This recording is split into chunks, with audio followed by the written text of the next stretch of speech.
And we are live. Hey guys, this is Ruben from Dubb's podcast Connection Loop. Today I got Alex Miner on with me, and we were just kind of jib jabbing a little bit about how our kids kind of bomb our Zoom calls and our podcasts, all the time. and how it's just become part of our lives. I mean, my kid actually not only did he remove the lock on the studio here, but he also removed the door handle. So he's got full access. So sometimes they make a visit, but Alex, nevertheless, you've got some great stories to tell on LinkedIn. I've seen your stuff, video marketing, storytelling. Talk to us, man. Why are our marketing videos failing us? What are we doing wrong, and how can we improve them? The biggest reason that marketing videos aren't working a lot of the time, or most of the time, I think, is that people just aren't putting themselves in the customer's shoes.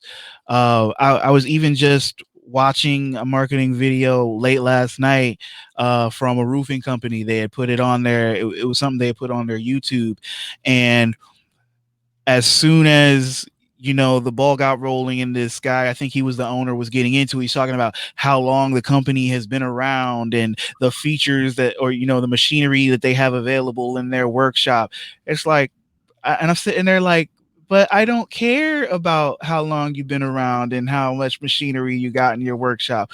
I want to know that if I need you to put on a roof, you're going to get there fast.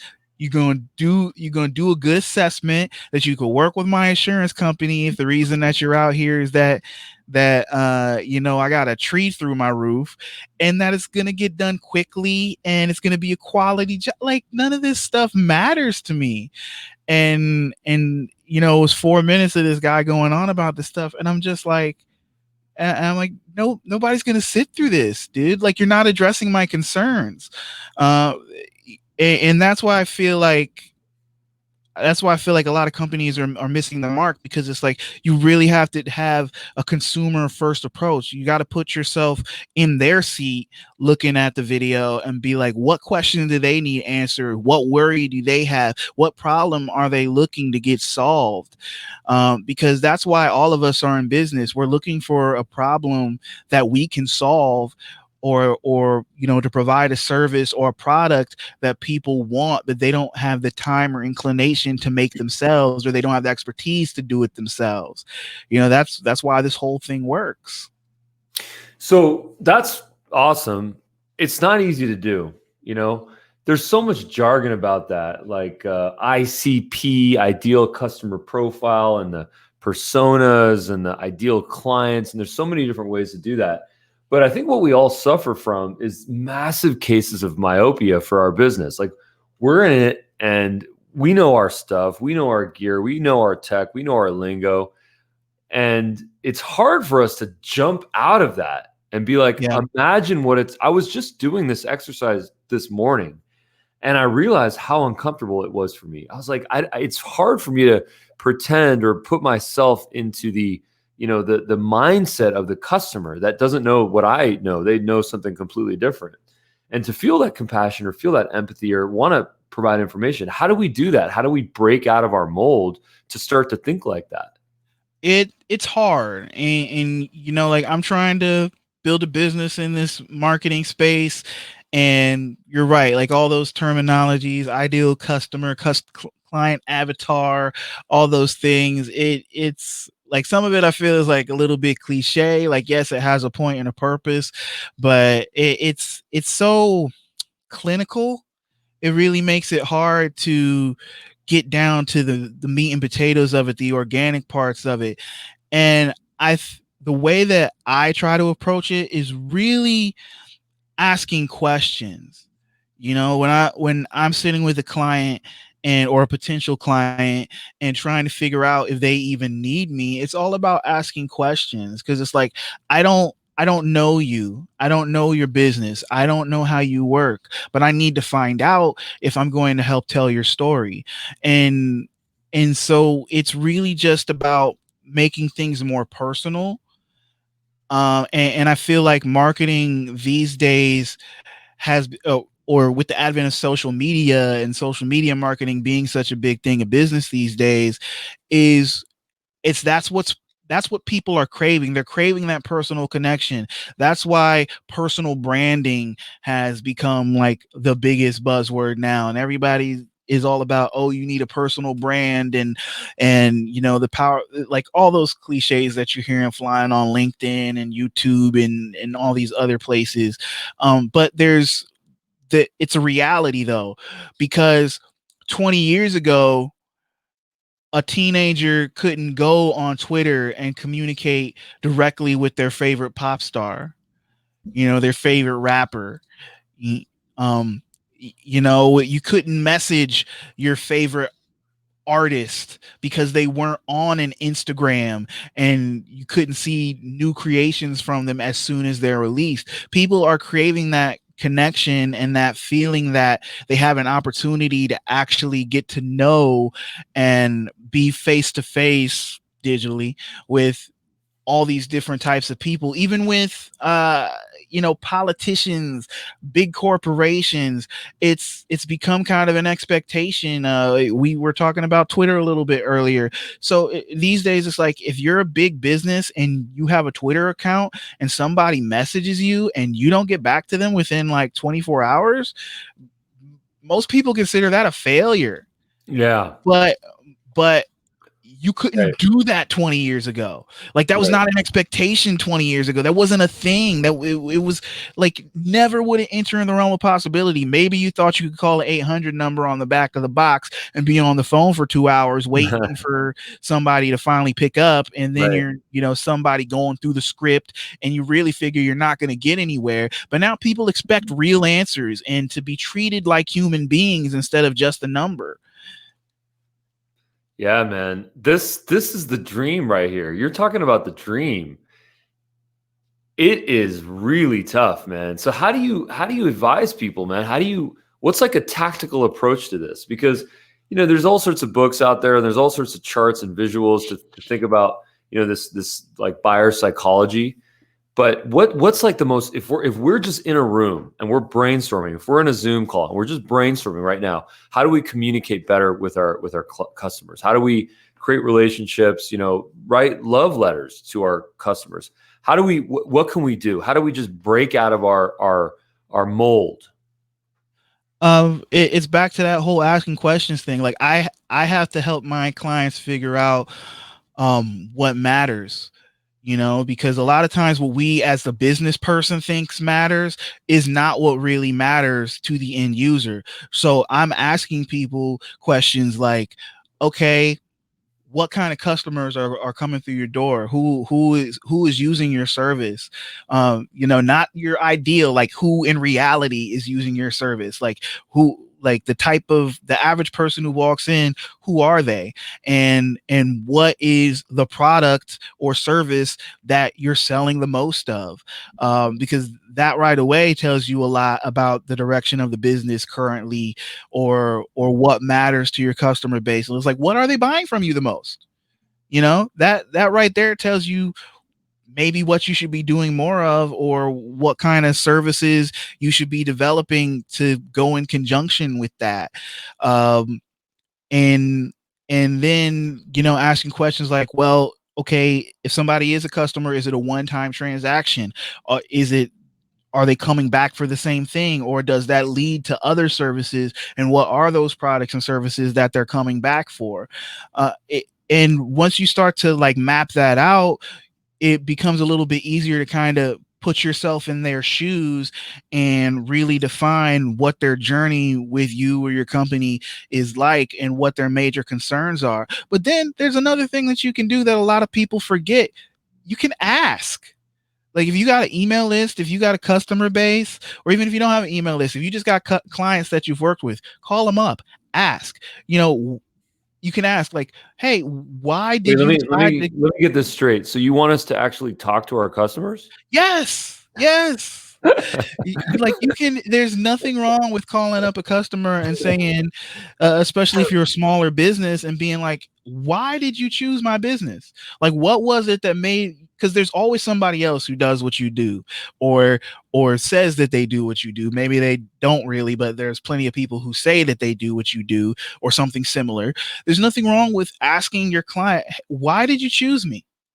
What was it that made you decide to spend your money with me as opposed to somebody else? Because I'm sure if you hop on Google, you'll find another service, you'll find another product, you'll find another widget, but you chose to spend your money here. What made you do that? And you could be surprised. I've heard tons of business coaches say that lots of times you'll be surprised at the answer. Um, and I've been surprised at the answer when I've asked people, or when they've told me. Sometimes people will tell you without you even asking. One of my clients told me it was a video that they saw. That, well, that's what I do. It was a Hey, it video works. right, but it wasn't even a video that was like a marketing video. It wasn't a video that was made with the point of, hey, my service is great, you should use me. But they liked the quality that they saw. They liked the story that was being told in the video. I was in this particular video, and they were like, I saw that, and after that, I saw a video that was actually about your company, and those two things combined made me say, I want to work with you. Got it. So in that case, I mean, that's kind of a perfect 1-2 punch, because they probably discovered something that was maybe non-corporate or non-marketing. It was more maybe personality based, and then they entered your little ecosystem, your little content world, and then at some point they saw another video, and then they're like, we gotta talk to this person. That is called cloning yourself, which is, I think, one of your big themes, in fact. Yeah, the one of the things that people don't realize is that, uh, I'm sure a bunch of us have heard of Gary V. Gary Vaynerchuk. For those who don't know who he is, he's a big time businessman, and he's all a big about. TikToker, right? Yes, he is super excited about TikTok. He's telling everybody who will listen that TikTok is something that, even if you're not going to use it every day, it's something that you need to kind of like test the waters with and figure out, because the next thing that comes down the road is going to build off of whatever TikTok does. And I agree with him on that. Like, I personally haven't spent a lot of time on TikTok. I haven't figured out the platform yet, but I got friends who are experimenting and telling me that they're getting, good results, even if the only result that they're looking for is more views. Right. More awareness. But with producing content, which a lot of people are afraid to do, you got to realize every time you put a piece of content, and that doesn't have to be video, that can be a blog post, that can be a tweet, that can be a Facebook post, an Instagram post, whatever it is. Every time that you put yourself or put a piece of content out there, you are in effect cloning yourself. You're putting another piece of yourself out onto the digital landscape and leaving it where somebody might stumble across it. So if you produce 100 videos, that's 100 more chances that you're giving for the world at large to discover who you are. If you make 5 videos, that's 5 more chances that you're giving people to discover who you are. But then if you go even further, and instead of just letting those videos exist in one place, you're starting to implement them in multiple places. You start to promote them. You run them in a Facebook ad or a Google campaign or an Instagram campaign. Now you're exponentially cloning yourself and putting yourself in more spots for people to find out who you are. And those are resources, those are assets that can work for you 24/7, 365. It's the employee that you only have to pay for once, that doesn't need to go on a bathroom break, that doesn't ask for vacation time, because in effect they're a cyber clone. And it's just, people need to give themselves more opportunities to be found. That's one reason why I'm doing podcasts like this now. Like, I don't know who your audience is, but I'm sure there's a good number of people who are going to hear this, and maybe they'll become curious about me and my company, and they'll look up I Am Media plug, and find out what I we're Am all Media about. plug. So Let's get a plug. IamMedia.com. Help me out. yes, IamMedia.com, EYEAMMEDIA. Nice. And so, every time you're doing a podcast, you're giving more people a chance to discover you, to discover Dubb, to find out what you're all about, to see like kind of the heart of who you are, the type of person that you are, and maybe your values align with theirs. Maybe they don't even need your product today, but they like the cut of your jib, and so they're going to keep track of you and the content that you're putting out. And someday they may have that need, and then they'll become a customer. Right. And isn't it funny? Yeah, man, I love what you're saying, man. I really do. Isn't it funny how there's also a dynamic, a change in the way in which we form that relationship. You know, like if we create that parasocial relationship where someone sees a video of us or something about our business, and then they get to know us, it's so much of a safer environment. You know, it's on their device. It's not a phone call, it's not an email in their inbox. It's something that they discovered and they're making a choice. And by Yeah. proxy, I think they're open-minded, you know, they're open-hearted and they're more susceptible. Not to mention there's all sorts of social proof. They can see that someone else shared this, or there's some validation, some comments, some likes, whatever it is. And then the next time they see you, you know, they're like, I know that guy. I've seen Alex, you know, I know that. And then all of a sudden, the next piece is maybe something that's educational and something that can really benefit them. And now all of a sudden, it's like a perfect entryway.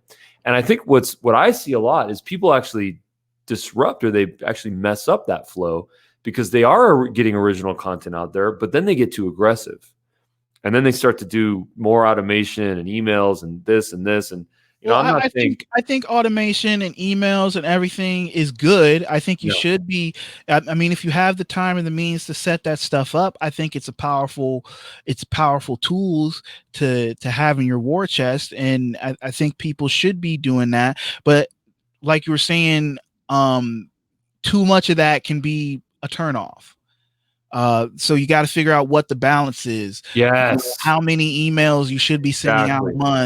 month. You know, how often people actually want to see your face. But I'm also of the mindset, because you depending on the platform that you like using, you hear a lot of gurus or coaches tell you that, oh, you shouldn't be making more, or you shouldn't be posting more than this many times per week on Instagram, or you shouldn't be posting more than this many times a day.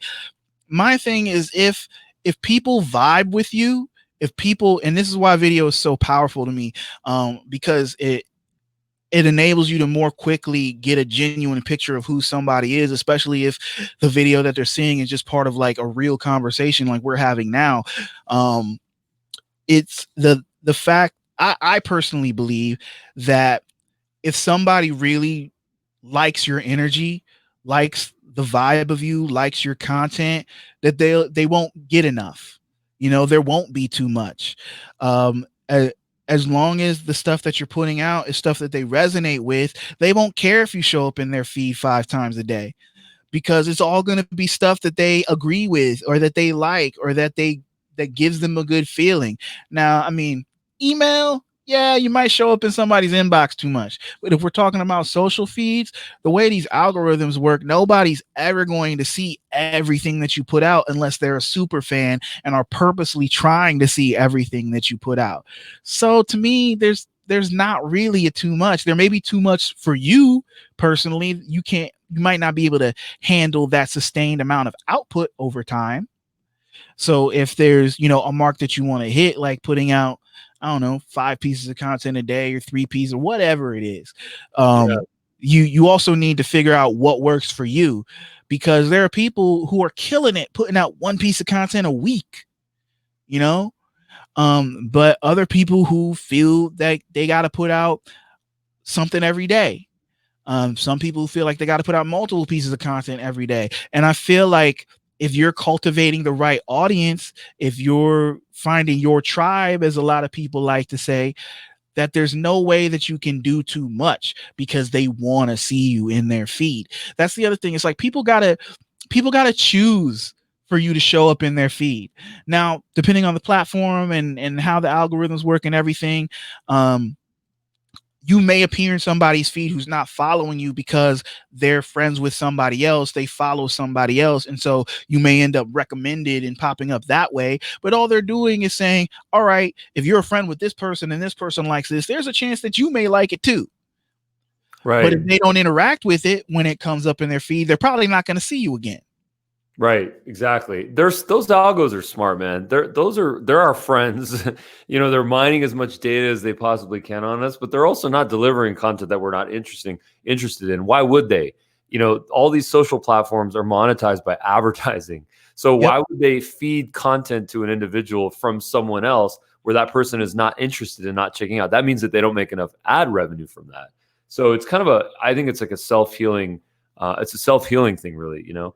Yeah, Um, and even with the whole ad thing, um, there's most of the platforms you can, if you take the time, take the extra 5 seconds, you can click on that ad, and there's usually something saying that I don't like this ad, I don't want to see Yeah. content like this. So you can curate your feeds as Right. a user. And the thing is, people feel like all this stuff is forced on them when social media is really a choice. You didn't have to make that account.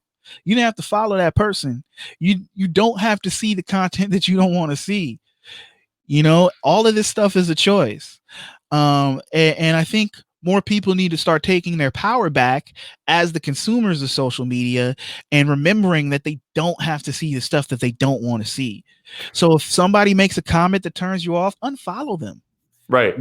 If Right. if you see an ad that you don't want to see, find the little part that you can click on to say, I don't want to see ads like this. Right. Their machine learning, their whole goal, all these platforms, is to keep you on the platform as long as possible. So if you're not having a good user experience, you're not going to use it.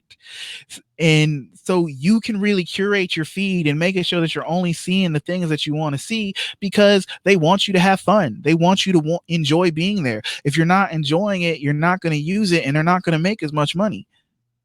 Love that. We all need to do a better job to curate the content that we're seeing on social.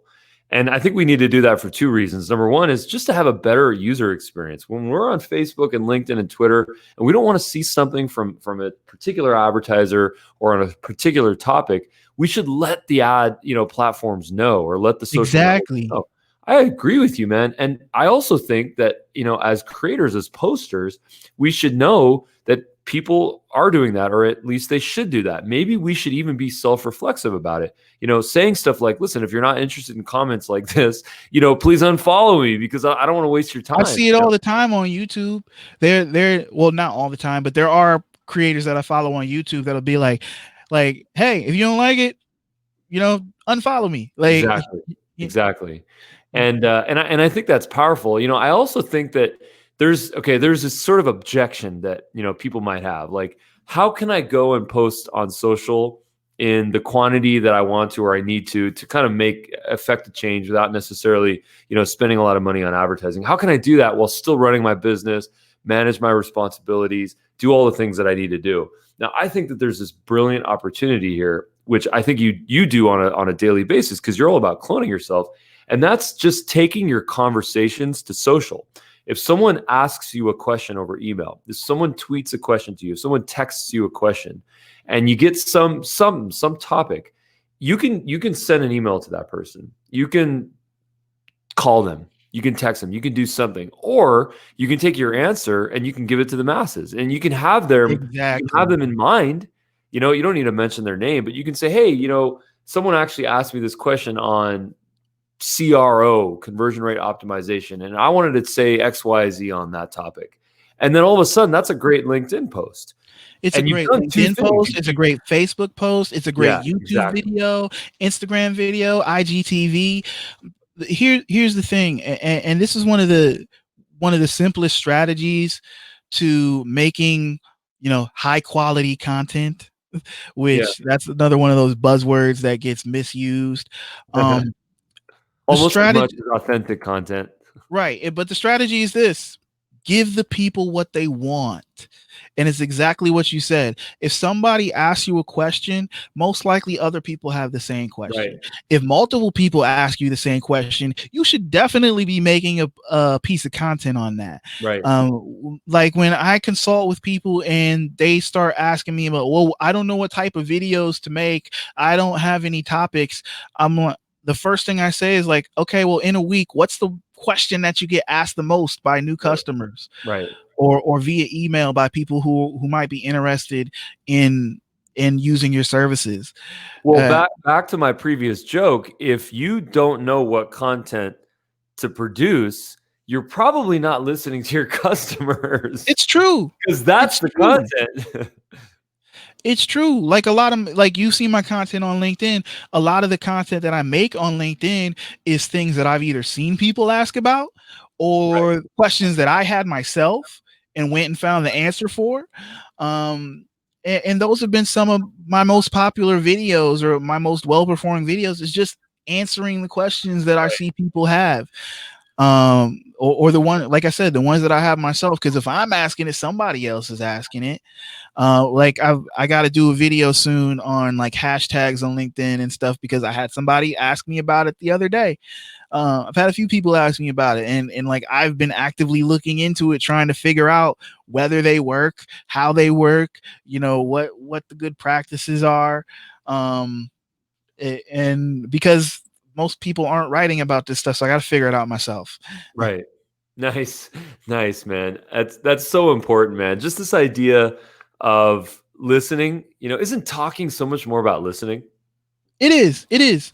And that's why a mentor of mine told me, why I ask so many questions now when I'm with a potential client or somebody who might be interested in using my services, or just getting into producing video as a whole, even if it's not with me.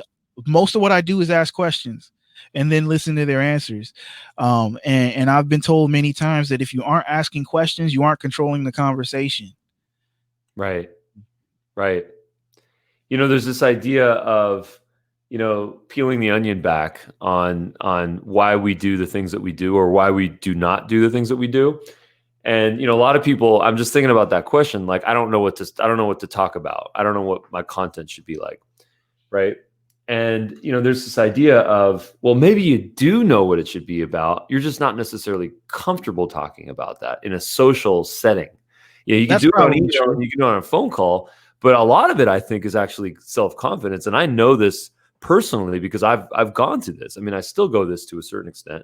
And it's this idea of feeling comfortable enough to put your stuff out on the internet that can live Mhm. in perpetuity. That takes guts. It does. And I mean, people say that I'm good on camera, but I've been doing YouTube for 2.5 years. And you can bet that first 6 months of videos, I think all of them are trash. Yeah. You have to practice. Like, being on video is a skill, it's a craft like anything else. There's a reason that such a small percentage of people in news are on the anchor desk. It's Right. because everybody can't do it. Right. Everybody's not built for that. They don't have the personality for it. They don't have the ability to read that teleprompter and make it sound normal. They Right. don't have the right demeanor, the bearing, the personality that engenders the public trust, or what have you. Like, everybody ain't built for that. And so maybe video is not or you on video is not the right vehicle for promoting your business. But one thing people don't realize is your face don't have to be on the video for you to make a video. Nope. Voiceovers are real. Voiceovers are Voiceovers real. have been used for as long as we've had broadcast media. And sometimes you don't even need a voiceover. Stock imagery or custom imagery with captions and text is a powerful medium. What's that?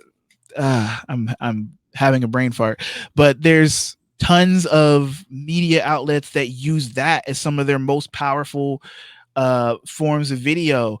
Well, there's Goalcast. I mean, they do that a lot where it's like motivational.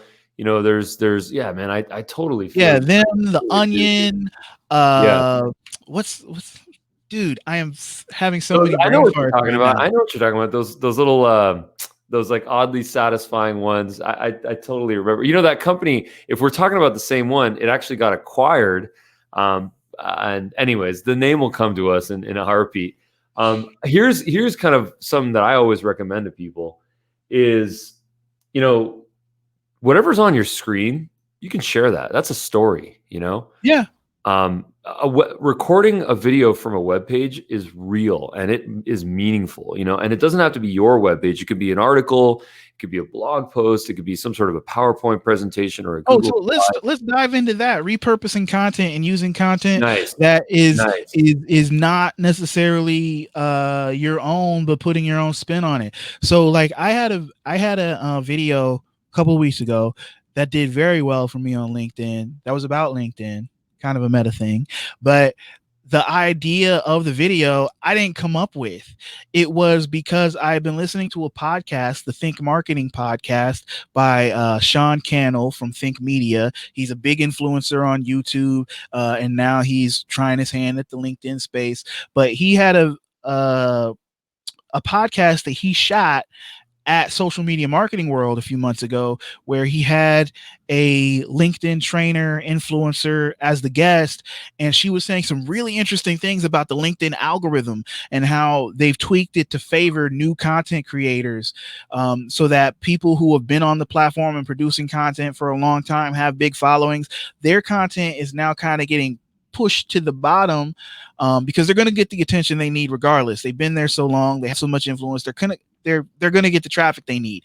But now they're trying to reward people who are adventuring into the platform, into content creation, whether it be video, photos, text posts, and kind of boosting them in the algorithm so that they get more traction, kind of get those endorphins flowing, and getting that sense of satisfaction from seeing your stuff get some attention.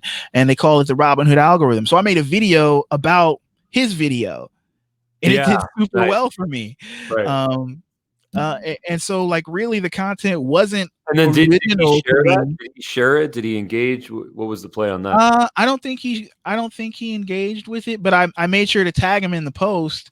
Right. And so the way LinkedIn works, some people who follow him probably saw that, and he has a lot of followers. And I mean, the video did well. I think it got, I don't know if, I think it got like, I want to say like 2,000 views, 2,500 views. And for me on a LinkedIn video, that's amazing. So, and so that's another thing that we got to go through when you're starting to post and share content on social media, is having realistic expectations, and developing what those are only comes from experimenting and kind of putting out enough content where you're getting the feedback of data, numbers, so that you can accurately judge when something's being effective and when it's not being effective.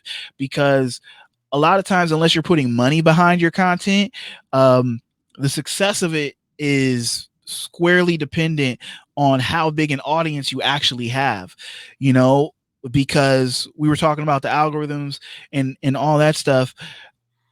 Your content's only going to get shown most of the time to people who are already following you. So if you haven't developed a large audience, you can't expect every clip to do gangbusters and go viral, because most of the time it's only getting shown to a portion of the audience that you already have.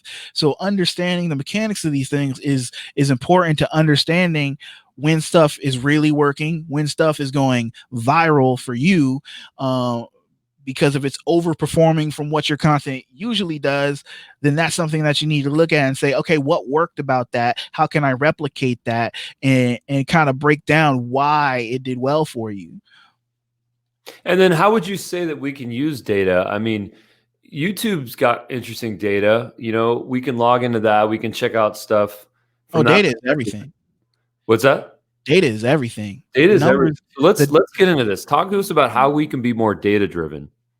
Okay, so with all these platforms, there is some form of data that you can gather, whether that's just from the likes and the number of comments, or with a platform like YouTube, they get pretty granular and you can see like retention time and all these different factors about how your video performs, because their algorithm is using that stuff to calculate who they need to show your content to or recommend your content to. And we can go deep on YouTube. I love YouTube, and that could be a whole nother show. But but like I'm saying, a lot of people start producing content, put out their first few posts, put out their first few videos, and because they're not getting a ton of traffic, they think it doesn't work. Social media doesn't work. I quit. Yeah. But the fact is, most people are not producing enough content to start building up data that can give them relevant information. I tell people that when you first start putting out content, especially on a platform like YouTube or something like Instagram or LinkedIn, you need to post as much as you can handle. Because until you give enough people enough opportunity to interact with your content, you don't know what good content is.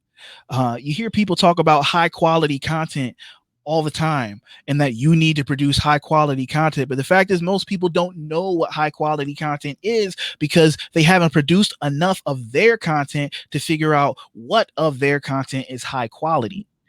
Um, and data is what's going to tell you that.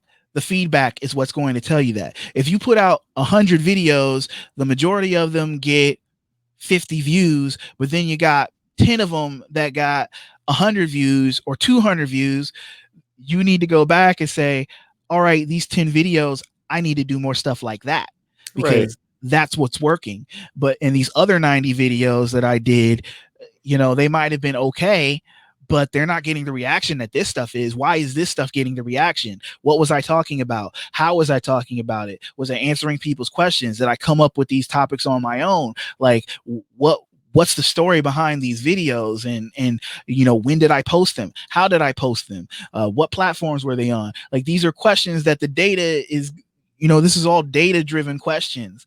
And high quality isn't determined by what camera you shot it on and the bit rate and how you color graded it and how expensive the video was to produce. Quality is determined by the response of the market to the content. So if the market responded favorably to the content, even if it was shot on a cell phone from 5 years ago, then it was high quality content. If nobody watched it, then it wasn't. Then it wasn't. You can spend $1 million on very low quality content video. Yeah, or if if the response to the content is we hate this, then it wasn't quality content. Right, exactly. There's this Unless your goal is for them to hate it. Sometimes that's the thing. Yeah, isn't that interesting? There's this classic song, "The Twist" by Chubby Checker, and this is a great song. And my 2-year-old daughter has been listening to this song, and it's a classic. I mean, we all have probably heard it at some point. But what's really interesting about this song is that, and really what Chubby Checker did is that a year or 2 years later, this song came out in this, I think 1960 or something. Long time ago. Yeah. And 2 years later, 1 or 2 years later, what happened was either he made a choice or his producers or the record label or his agent, someone made a choice that he should actually go make another song about the twist called Twist Again. And, I was thinking about that just the other day. I was like, that's so interesting. He had a hit. I don't know if it was number one, but it was a hit. And, at some point he made a choice to repurpose, quote unquote, repurpose the content and then to come up with a new version of it. And that is exactly what people do on YouTube and LinkedIn and Twitter and all of our content. We put something out there that sticks. And then we say, you know what, that's an interesting topic. Let me explore that. And then we do a remix on it, and we drop another single, and we keep delivering different versions of that content. And I think what's really good about that and really smart about that is that it is about repurposing content, and it is about having a theme, like a recurring theme that we continue to talk about. And it kind of it's the fabric that sews all of our content together. Some people might say, well, your content's repetitive. And I don't think any content should be repetitive, but there's a lot of different ways to say the same thing. And I think the final statement here that I'll say is that sometimes it's not what we say, it's how we say it. And it's the entertainment factor of it. And it's the inspirational fact of it. What is your take on that, man? In terms of, you mentioned repurposing content, but could you give us some like really intelligent ways to be smart about that? Okay, so for instance, with this right now, this podcast, if I had the full recording and I was going to repurpose it, what I do is I'm going to go through the podcast, because this is we're on 40 minutes now. And who knows how long we're going to go. I'm up for a long conversation if you are, but you probably got things to do. But what I'm going to do is I'm going to scrub through this content, and this large piece of content, what some people would call a pillar piece of content. And I'm going to look for the best, probably, if I'm going to promote this over the course of a week or 2 weeks, I'm going to look for the 4 smartest things that I said in this conversation. And then I'm going to cut them out. And when I get that chunk, whether it's 3 minutes, 4 minutes, 5 minutes, then I'm going to go through that chunk and I'm going to cut out all the stuff that doesn't matter and kind of condense it down to probably the best minute to 2 minutes, maybe 2.5 minutes, and I'm going to put that out as a clip. Nice. And I'm going to sound like a genius because I cut out all the fluff. and people didn't have to listen for 40 plus minutes to get to the good stuff. Right. You know what I'm saying? It makes me sound really intelligent, or you sound really intelligent if you're the one saying the smart thing, but it, you figure out the best bits. And over time, if you do that a lot, when you have these pillar pieces of content, these long form pieces of content, you can kind of tell once you review it, what are the things that your audience is going to respond to, or what are the insights that you gave that people in your area of expertise aren't giving. And you cut those out, and you put those out. You put it out on LinkedIn, you put it out on Instagram, you put it out on Facebook or Twitter or wherever. And you let those small pieces, those small moments of brilliance shine for you. But then you can also, when you post that, you could put a link back to the big piece and say, hey, this was part of a larger conversation. There might be something else in there that you might find interesting. Go over here. And a lot of people won't, but the few people that do are really the people that value your opinion and want to see what the other stuff was that they missed. Yeah. Love that, man. We call it the waterfall method, I think you called it the pillar content. We call it anchor content. And, long form, essentially, it can be video straight to a camera. It could be a podcast recording. So much you can do with this. I mean, this is a blog post. This is 10 really short social videos. I mean, we could even cut. It could be a week of tweets. It could be a week of tweets. Let's do this, man. Let's get your best 6-second drop that we can repurpose to a TikTok video. Ready, set, go.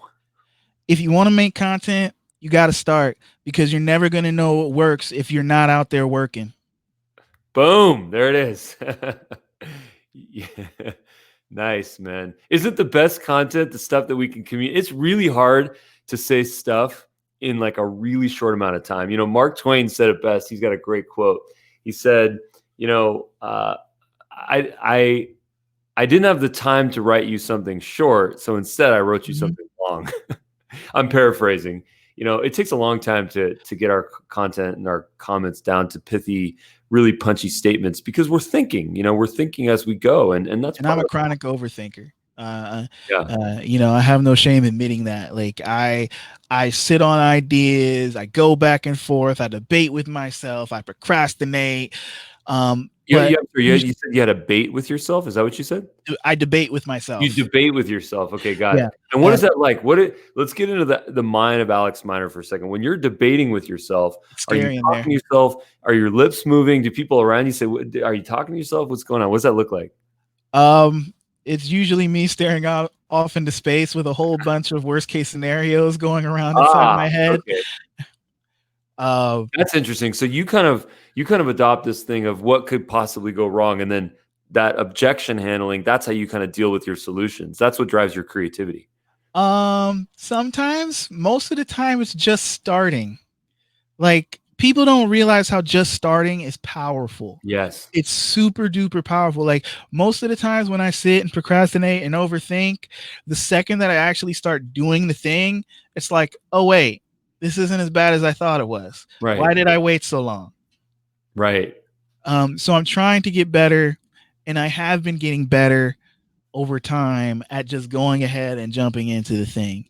And that's with everything. That's with client projects. That's with my YouTube videos. That's with my LinkedIn content. And somebody asked me about, in another podcast, I think, about, my process with doing LinkedIn videos, whether I script them out or whatnot. Sometimes I make like a couple of notes about things that I want to hit, like major points. But most of the time, I just got to turn on the camera and go. One, because I don't really want to sound scripted. Most people suck with scripts. I'm okay with scripts. but more so if I'm doing a voiceover than if I'm actually on camera. I've had a couple people call me out before that they could tell was reading a teleprompter from Oh, how your my eyes were eyes moving. are going like this. Yeah. Also, my studio is really small, so I can't do the long distance from the teleprompter. Um, so that helps. But I usually want things to sound genuine and organic, and the best way for that for me is just to talk. I can't really do big scripts. Maybe I chunk it down where it's like if I make some notes on major points that I want to hit, I just handle one point at a time and then cut it together. That works. But it's really about just getting off the starting line and starting to do the thing, because ripping off the band-aid, because the more that you sit and think about it, the less likely you are to do it. Right. I've been doing this thing lately where some problem will exist, and I'll come up and I'll be talking to the wife or my kids or something, and I'll just come up with something ridiculous, like some ridiculous solution. Like, the other day we brought the baby into the house. She was on a nap and everyone was doing the shh thing. And I was like, all right, there's got to be a better solution than to have a sleeping baby in a room over there where no one can talk out loud. You can't be on the phone. You can't talk. You just have to be in like quiet mode. And then I was talking to my 6-year-old kid. I was like, you know what, Donnie, we have to build a soundproof cocoon with multiple video cameras inside of it, so we can place the child inside with like HVAC, temperature control, like this, like basically a space shuttle that we can put the baby inside where we're not affected by that. And it was this whole joke that I was going on. And it's like this, dealing with issues, this like, humorous way to kind of solve it. And then I was like, and the joke was done and no one laughed, of course. And then my kid was looking at me and he was like, that's it, I got it. So then he's like, come with me. And I was like, okay, I don't know what's happening, because that was just a joke. I follow him into this studio right here, and he goes to these leftover little those little sound tiles that I have. And he's like, let's do this. Let's actually build this. We'll build a little sound booth for the baby to sleep. And I was like, wait a minute. I'm like, we're sitting in it right now. I'm like, when the baby's on a nap, we should just bring her in here. We've got a camera, we've got AC. And it was like this ridiculous idea of creating a sound That's booth. awesome. And I was like, we have it right here. So now, now when the baby's on a nap, the baby sleeps in here. And then I just, go inside, because we've got tons of soundproofing here, Right. We got everything we need to be soundproof and like temperature controlled. So it's kind of a funny thing. And I just started to realize, I've been thinking about this, where, the mind is a muscle, and like the way that we think creatively, that just takes exercise. And, society and teachers from, our younger days, and so many people have been telling us not to think creatively, not to think outside the box, and that, everything has to just be like colored inside the lines. But in fact, that's not the case at all. And I think now more than ever, we're constantly looking for innovations and solutions and creativity to solve problems, And I think part of that also is that people need to let go of perfectionism. It's a terrible thing that we try to impress into people at all stages of life, that things need to be just right, that they need to be perfect, that you have to get the right answer all the time. And like you're saying, that starts from grade school. And it's really paralyzing for a lot of people, myself included, which is why I'm trying to get better at just starting things and throwing stuff at the wall and seeing what sticks. Because like you were saying, creativity is a muscle and you need to exercise it, but that exercise can be messy and sloppy, and it means that you're going to get it wrong a lot of the times. It's really more akin to the scientific method, which some people might say, oh, well, science, that's all about processes and getting the right answer and stuff. But scientists create hypotheses that are wrong all the time. And that's part of their job, is to get it wrong so that they can eventually get it right. Because if they got it right every single time out the gate, then they're probably not innovating. They're probably not, going any further down the road of scientific exploration. And the same thing applies in business. The same thing applies in creative pursuits. Because I'll tell you, I used to do music, and one of my problems with music was that I thought that the first time I went and recorded a song was that was it. That could only be it. I could never re-record it. Like I had like the best take or the best version of the song would always be the first one that I did. But then a few years ago, when I started getting back into music and I started watching all these podcasts and shows about, professional music producers and songwriters and their process, I found out that the pros do all these versions and all these iterations, and sometimes they're switching out songwriters and they're switching out vocalists if it's a producer driven project, or if it's driven by the recording artist, they're switching out the producers and the tracks, and they're trying all these different versions, or the engineers might try 10 different sets of drums to try to get the ones that sound right. And it blew my mind. And I'm like, and so I started, with my songs, I started going in and doing a rough cut or doing a demo version. But then I would take that and listen to it and figure out what I had done wrong. And then I'd come back and re-record it. And almost every single time, the re-recording, because I'd kind of studied the original like a playbook, was better. Right. And that completely shifted my viewpoint on creating music.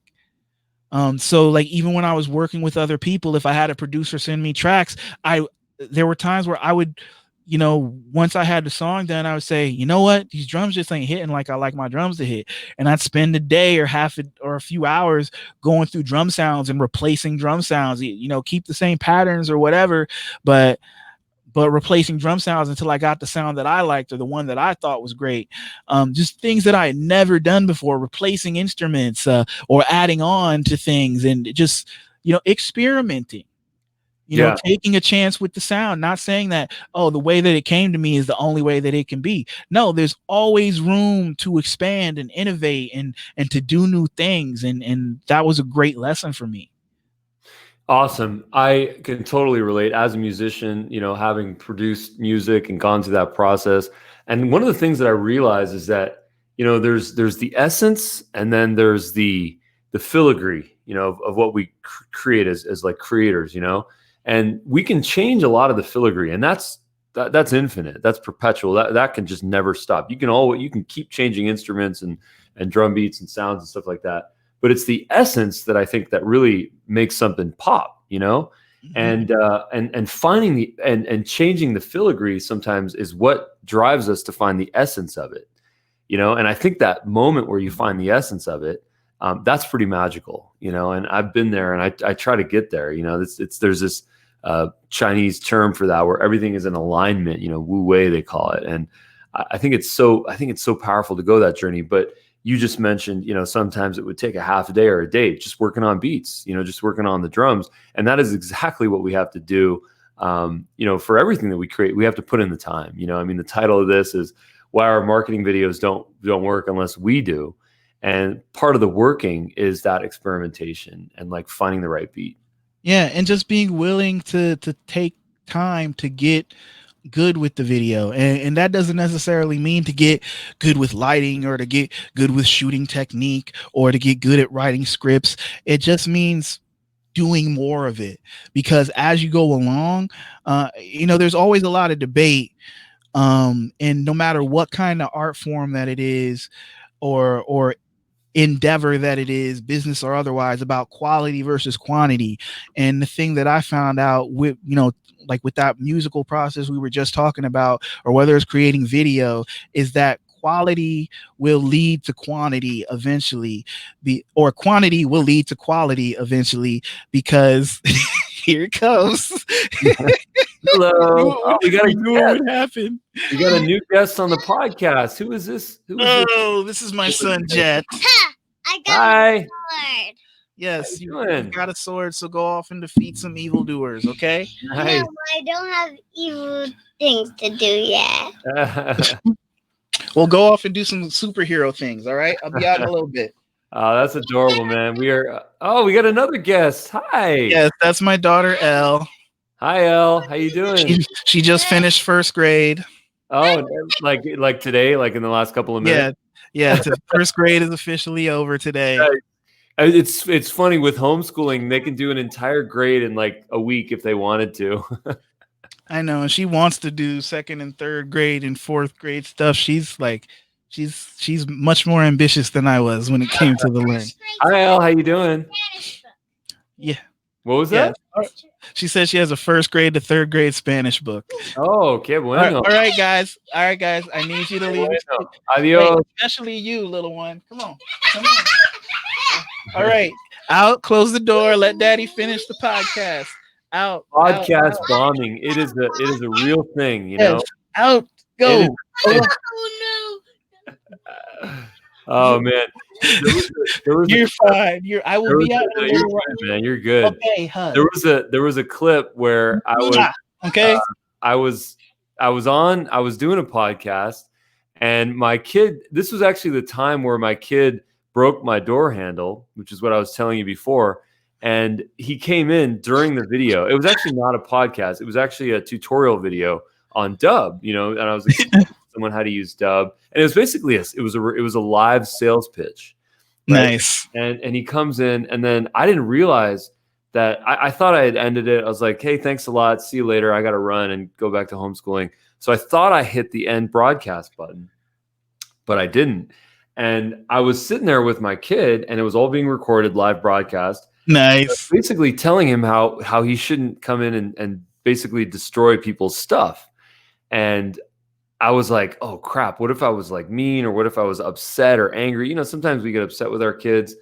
And I go back and I was like, you know, I don't really get like that. I'm usually cool about it. And I love it when he actually, you know, deconstruct stuff, because it's like his engineering mind. So that I went back into the video and I watched it, and I fast forwarded to the part where I was basically, it was like a unadulterated, you know, father giving discipline to his son for basically destroying something. And I went back and I watched it, and I was really happy about myself, man. I was like, you know what? I handled that exactly how I wanted to handle it. And I didn't know I was live. I didn't know I was being recorded. Nice. And I was like, you know what? I was mindful. I was calm. Like, I really appreciated like the why behind what he was doing. And I put myself into his perspective. You know, he wants to be with me. He wants attention. Yep. You know, he doesn't want a barrier to come in between us. And I was like, I embrace that, you know. And then now there's no lock on the door, and I do what you do, Alex. You know, I let him in, and it was an important moment for me to kind of realize that.